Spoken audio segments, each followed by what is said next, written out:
ഇന്ന് നമ്മളുള്ളത് ചെർപ്പുളശ്ശേരിയിൽ പുതുതായി വന്ന ഒരു biryani സ്പോട്ടിലാണ്.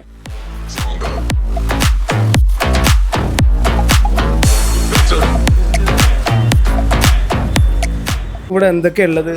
Beef biryani, chicken biryani, beef ദമ്മാണ്, ചിക്കൻ പൊരിച്ച് ദമ്മാണ്. ബിരിയാണി കണ്ടോ എല്ലേലാട്ടോ.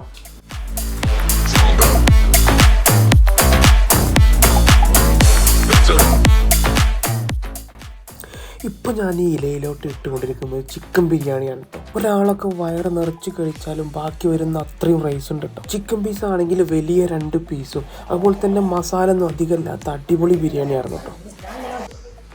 ബീഫ് നമ്മൾ ട്രൈ ചെയ്തൊക്കെ പോണേ. നല്ല മസാല, ചുറ്റു മസാല പറയുകയെന്ന് വെച്ചാൽ ക്വാണ്ടിറ്റി നല്ല ക്വാണ്ടിറ്റി ഉണ്ട്. ഒരാൾക്ക് കഴിച്ചാലും അധികമായിരിക്കും. ചിക്കനും കഴിച്ചു, ബീഫും കഴിച്ചു, രണ്ടും ഒന്നിനൊന്നും വെച്ചു. നന്നായിട്ട് കുക്ക് ചെയ്തിട്ടുണ്ട്, അത്യാവശ്യം ക്വാണ്ടിറ്റി ഉണ്ട്, നല്ല ഭക്ഷണം, അടിപൊളിയാണ്. ബിരിയാണി എങ്ങനെ?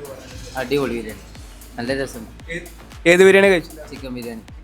ചിക്കൻ ബിരിയാണിയാണ് അടിപൊളി.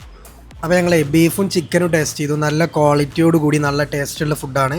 അപ്പോൾ ഒന്ന് ചെർപ്പുളശ്ശേരി വരുന്ന ആളുകളാണെങ്കിൽ ഒന്ന് കയറി നോക്കുക, എന്നിട്ട് അഭിപ്രായം പറയും. അപ്പോൾ പുതിയ ബിരിയാണി സ്പോട്ടായ മിസ്റ്റർ ബിരിയാണി സെൻറ്ററിൻ്റെ കറക്റ്റ് ലൊക്കേഷൻ വരുന്നത് നമ്മൾ ഒറ്റപ്പാലം റോഡിൻ്റെ നേരെ ഓപ്പോസിറ്റുള്ള സിദ്ധാർത്ഥ് മെഡിക്കൽസിൻ്റെ തൊട്ടടുത്തുകൂടെയുള്ള റോഡിലൂടെ കുറച്ച് മുന്നോട്ട് വന്നാൽ മതി. അപ്പോൾ നിങ്ങളെല്ലാവരും ഒന്ന് പോയി കഴിച്ച് നോക്കി അഭിപ്രായങ്ങൾ പറയുക. അപ്പോൾ എന്തായാലും മറ്റൊരു വീഡിയോയുമായിട്ട് വീണ്ടും കാണാം.